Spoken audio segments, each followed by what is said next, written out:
মই খুবেই আনন্দিত যে ভাৰতবৰ্ষত বহুত ডাঙৰ ডাঙৰ পদাৰ্থ বিজ্ঞানী আছে। সেই মই এজন ক্ষুদ্ৰ প্ৰাণী হিচাপে মই যি সৰু সুৰা গৱেষণা পত্ৰ আন্তৰ্জাতিক আলোচনী পত্ৰ প্ৰকাশ কৰিছোঁ, সেই প্ৰকাশৰ সংখ্যাৰ বৃদ্ধি আৰু চাইটেশ্যন পৰা আদি বহুত ক্ষেত্ৰত লৈ পেলাই যে সেই লিষ্টখন প্ৰস্তুত কৰিছিলে ষ্টেনফৰ্ড ইউনিভাৰ্চিটিৰ কেইজনৰ প্ৰফেচাৰে।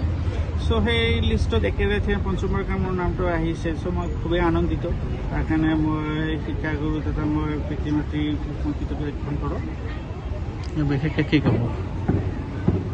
ক'ব লগা হৈছে যে বহুত ৰিচোৰ্চ আছে আমাৰ ধুবুৰী জিলাত তথা অসমৰ ল'ৰা ছোৱালী। চ' গৱেষণাৰ কাৰণে আগবাঢ়ি আহিব লাগে প্ৰতিটো বিভাগতে, চাহে কেমিষ্ট্ৰি হওক, ফিজিক্স, বায়'লজি, মেডিকেল ছায়েন্স। যদি গৱেষণাত যদি আমাৰ নৱপ্ৰজন্ম যদি আগবাঢ়ি আহে, তেতিয়াহ'লে মানে আমি খুব কম সময়ৰ ভিতৰত বিশ্ব দৰবাৰত আমি গৱেষণাৰ ক্ষেত্ৰত এটা ভাল এটা সুফল কৰি আনিব পাৰিম।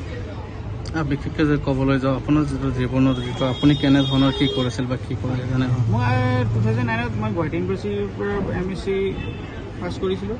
তাৰপিছত মই 2010 পৰা 2016লৈকে মই তাতে গৱেষণা কাম কৰোঁ। মোৰ guide professor Debajit Sharma sir, তেখেত কটন কলেজত আছিলে, এতিয়া কটন ইউনিভাৰ্চিটি। ত' সেই ছাৰে আণ্ডাৰতে মই আফেক্টিভ বা তথ্যৰ ওপৰত মই গৱেষণা কাম আৰম্ভ কৰিছোঁ। ছাৰৰ পৰা মই বহুত শিকিছোঁ আফেক্টিভত কেনেকৈ গৱেষণা কৰিব লাগে।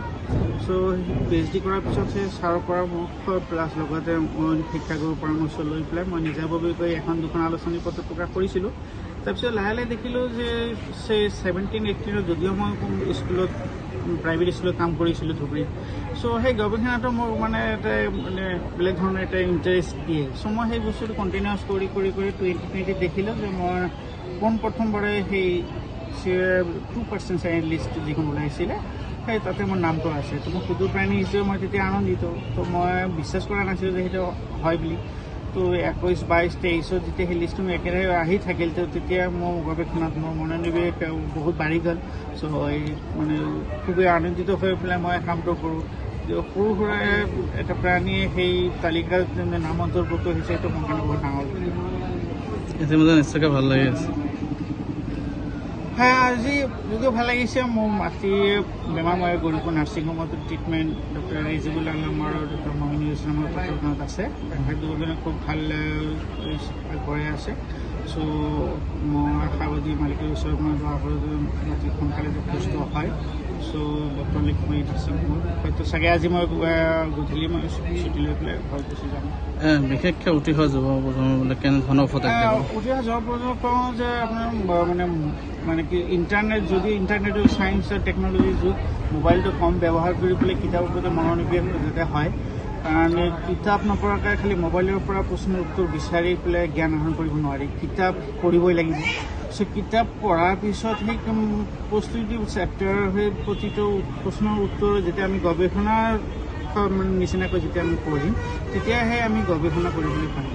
আজি যদিও 21st century science and technology, মোবাইলটো মানুহক এনেকুৱা কৰিছে যেন প্ৰতিটো প্ৰশ্নৰ উত্তৰ আমি তাতে বিচাৰি লওঁ। গতিকে আমাক কিতাপৰ দৰকাৰ নহয়। ত' মই ল'ৰা ছোৱালীক কওঁ যে মোবাইল এৰি দি পেলাই কিতাপ বেছিকৈ পঢ়ক। এবাৰ পঢ়িছে 2বাৰ 3বাৰ কিতাপ পঢ়ক। কিতাপত প্ৰতিটো বস্তুৱেই আছে না, আমি যে প্ৰতিটো শাৰীৰে যদি আমি যি পঢ়োঁ, তাতে আমি প্ৰশ্নৰ উত্তৰ পাই যাম।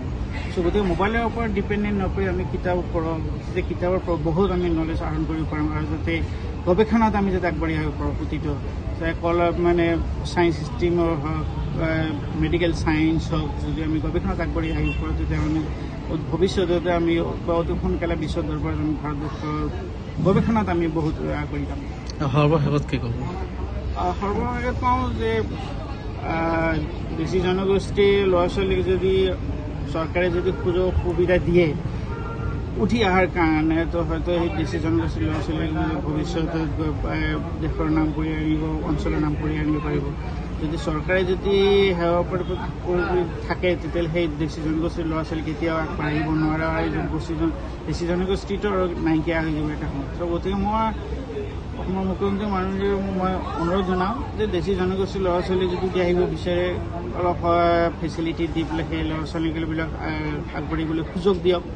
চাই শিক্ষা ব্যৱস্থাই হওক বা চৰকাৰী সংস্থাপনেই হওক, যদি বেছি জনগোষ্ঠীৰ ল'ৰা ছোৱালীক যদি সুযোগ সুবিধা দিয়ে, তো অদূৰ ভৱিষ্যত সেই জনগোষ্ঠীৰ ল'ৰা ছোৱালীবিলাকে আৰু ভাল উন্নতি কৰিব।